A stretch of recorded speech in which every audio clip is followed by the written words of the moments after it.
හෙල්ලු යාළුවනේ. එහෙනම් දුක සැප එහෙම කොහොමද?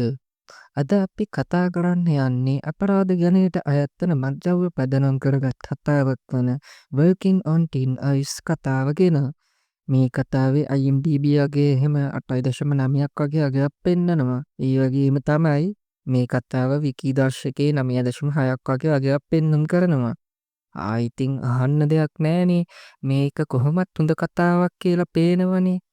එහෙනම් අපි වැඩි කතා නැතුව වීඩියෝ එකට යමු. This could be us. So back to what I was saying. This could be us.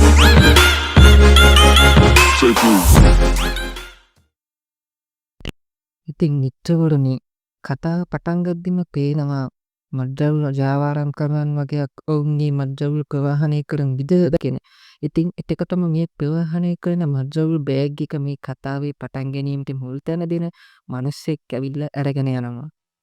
ඉතින් යාළුවනේ, මේ කතාවේ ෆේම් එක එකපාරටම මේ කතාවේ ප්‍රධාන චරිතයක් වන ඉම්සෝ නැමැති අම්මා කෙනෙකුගේ ගෙදර ගාව නතර වෙනවා.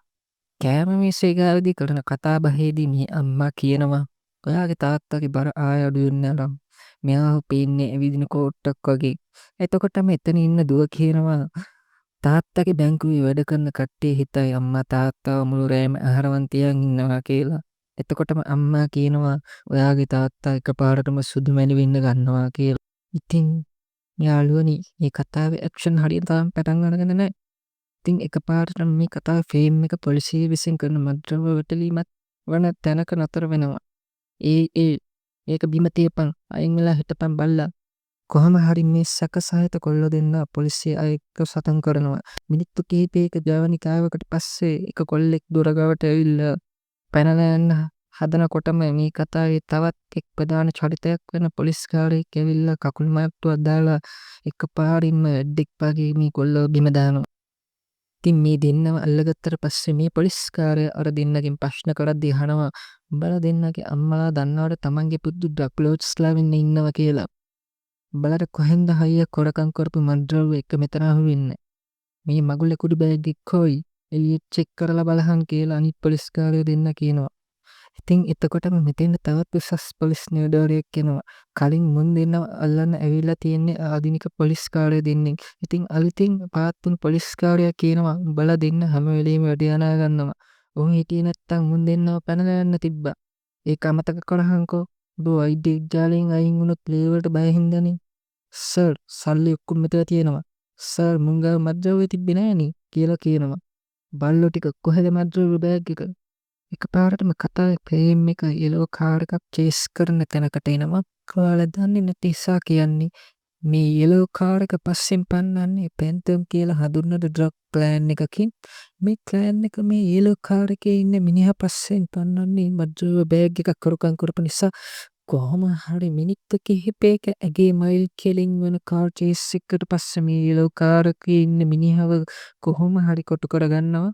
කොහොම හරි කොටු කරගත්තට පස්සේ මේ මිනිහා සටන් කරනවා. සටන් කළා කාලෙකින් බැහැලා මේ මිනිහා පැනලා යන්න ගන්නවා. ඇක්ෂන් ගොඩක් මැද මේ මිනිහා ක්ලෑන් එකකින් පැනලා යනවා. එතකොටම කතාවේ ෆ්‍රේම් එක ආයෙත් වතාවක් යුන්සෝගේ ෆැමිලි එක ගාව නතර වෙනවා. එතනදී පවුලේ ප්‍රශ්නයක් ගැන කතා වෙනවා. මේ යුන්සෝගේ දුවගේ නම සුවා. අම්මයි තාත්තයි රොන්ඩු වෙද්දී මේ සුවා ඔක්කොම අහන් ඉන්නවා, මට සමාවන්න. මම කවදාවත් කියලා තියනවද ඔයාට තව සල්ලි හොයන්න කියලා? කොහොම හරි මේ දෙන්නා ණය සම්බන්ධ ප්‍රශ්නයක් ගැන වාද කරනවා. මේ ගෙදරත් එක්කස්සේ යන්නේ. අපි එතකොට කොහෙද ජීවත් වෙන්නේ? සුවාගෙන මොකද? ඔයාගේ තාත්තට ඇත්තටම ඔයා මගේ මිනිහද? කොහොම හරි ලොකු වලියකට පස්සේ යුන්සෝ ගෙදරින් පිට වෙලා යාළුවෙක්ගේ ගෙදර යනවා.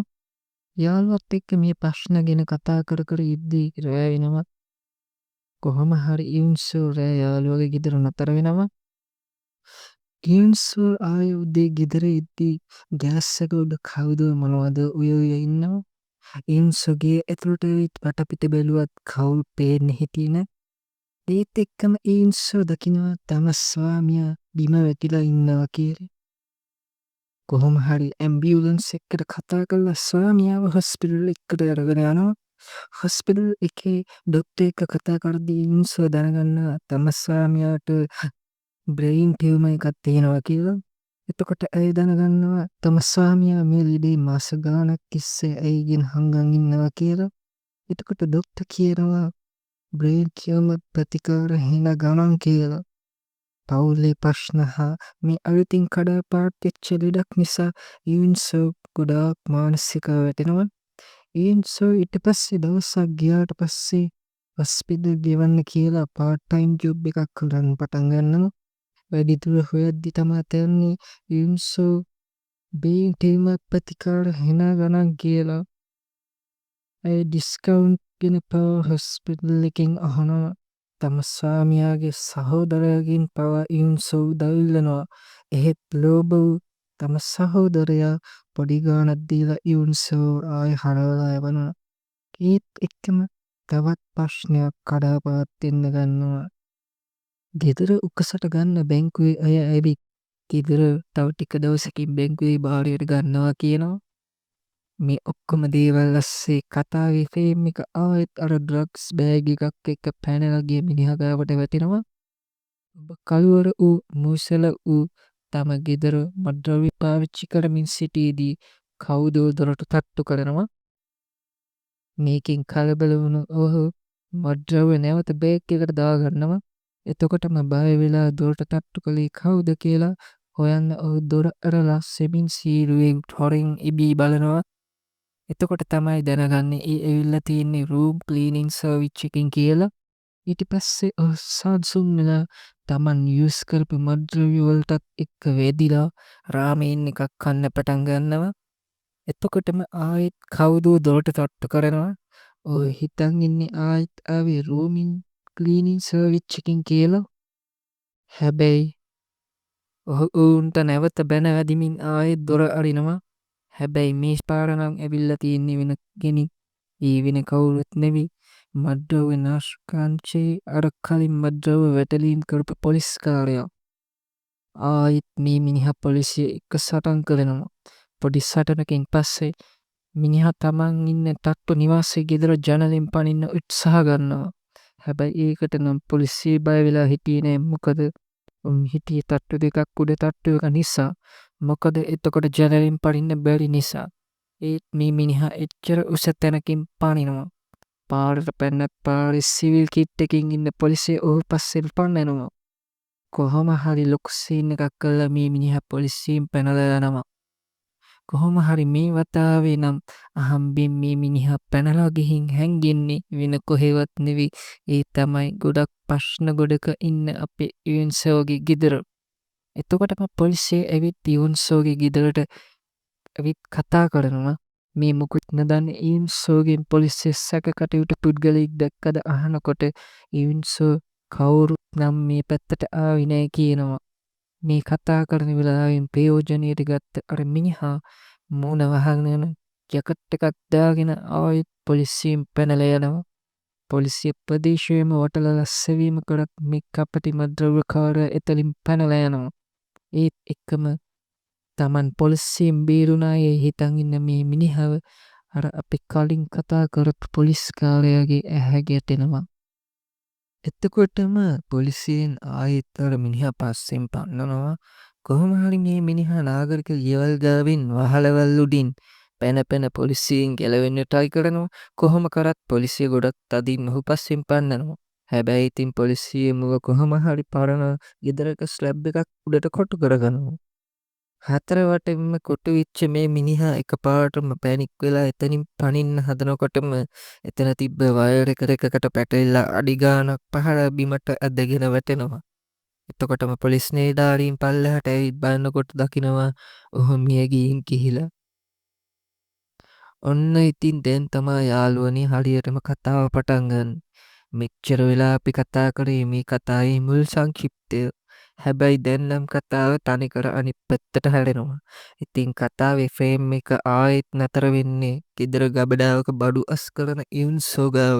ඉතින් මේ යුන්සෝ ගබඩා කාමරයේ බඩු අස් කරනකොට කලින් දැකලා නැති අලුත් බෑග් එකක් දකිනවා. ඉතින් මේ බෑග් එකේ තියෙන දේවල් යුන්සෝ තනියම සාලේ ඉඳගෙන පරීක්ෂා කරනවා.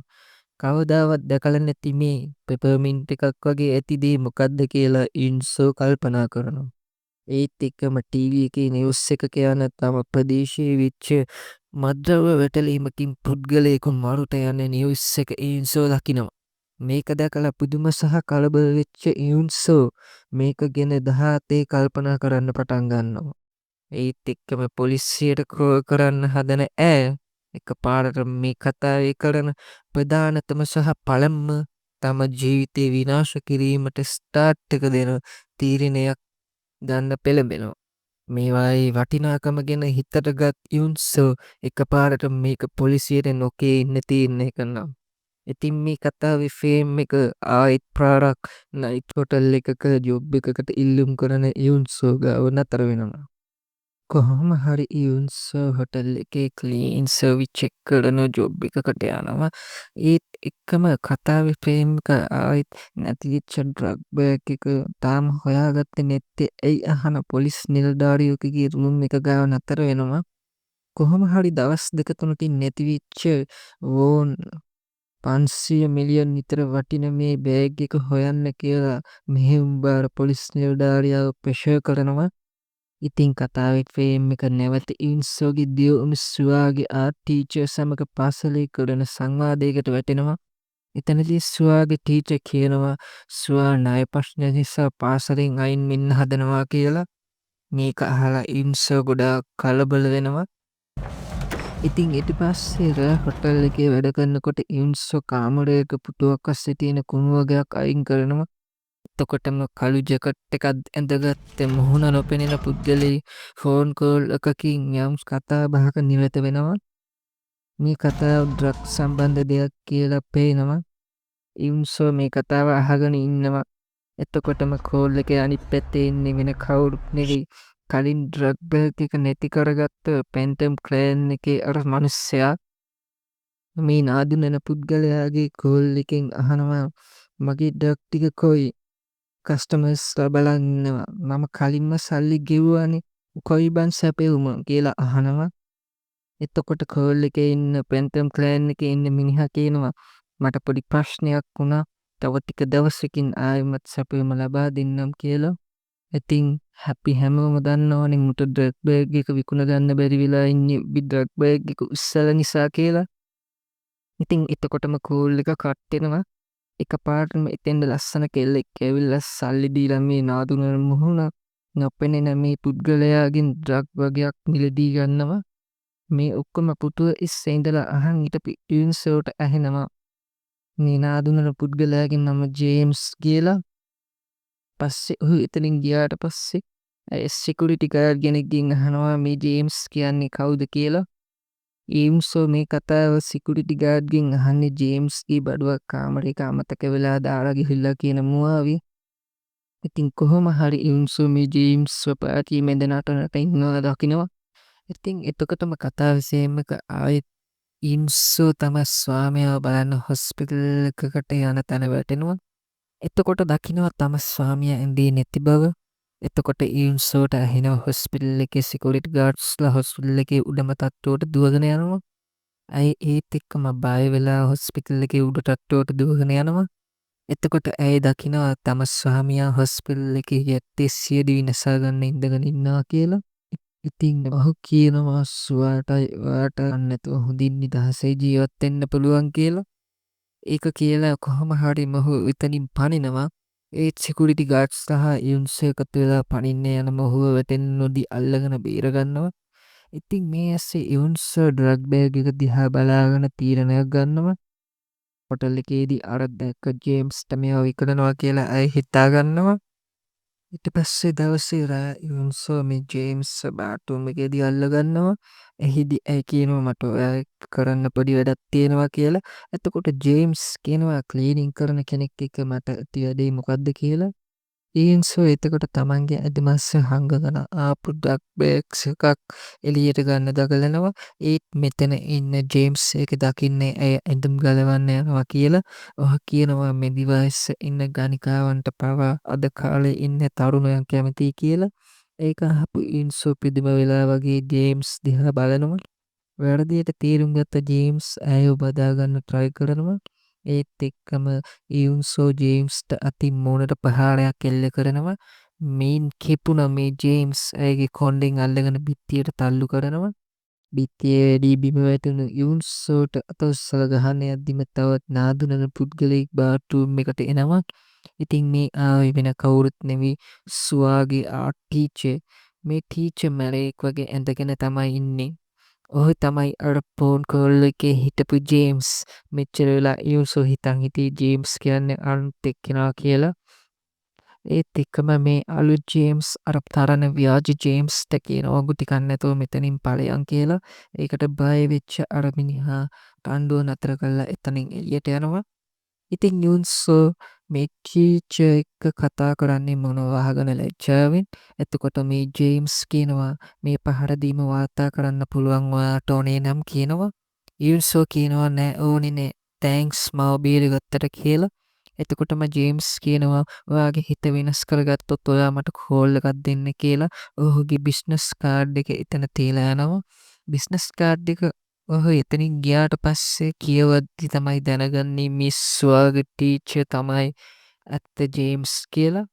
ඉතින් එතකොටම පිට වෙලා කාර් පාක් එක හරහා ගෙදර යන්න හදන මේ ජේම්ස්ට දැනෙනවා කවුරු හරි ඔහුගේ පස්සෙන් පන්නනවා කියලා. ඉතින් මේකට බය වෙලා ජේම්ස් දුවන්න අරන් බිත්තියක් අයිනේ ඉඳලා මේ පස්සෙන් ආවේ කවුද කියලා බලන්න අල්ලගන්නවා. එතකොට තමයි මේ ජේම්ස් දකින්නේ මේ පස්සෙන් ආවේ වෙන කවුරුත් නෙවෙයි කලින් කතා කරපු ක්ලීනින් ලේඩි කියලා. එතකොටම යුන්සෝ ජේම්ස්ගෙන් අහනවා මාව මතක නැද්ද කියලා. එතකොට ජේම්ස් කල්පනා කරලා කියනවා ඔයා තමා ඉන්සුවාගේ අම්මා නේද කියලා. එතකොට ඉන්සෝ අහනවා ඔයා නේද ජේම්ස් කියලා. එතකොට ඉන්සෝ තමන් ගෙනාපු ඩ්‍රග් පාසර් එක ජේම්ස්ට පෙන්නලා එහෙනම් අපි දෙන්න පාර්ට්නර්ස්ලා වෙමු කියනවා. මේක අහපු ජේම්ස් මූණට අමත හිනාවක් දානවා. ඉතින් යාළුවනේ මෙතනින් මේ කතාවේ පළවෙනි එපිසෝඩ් එක අවසන් වෙනවා. ඉතින් ඔයාලා මේ කතාව රස වින්දා නම් ලයික් එකක් දාලා කොමෙන්ට් එකක් දාන්න කියලා ඉල්ලා සිටිනවා. එහෙනම් යාළුවනේ තවත් එපිසෝඩ් එකකින් අපි හමු වෙමු.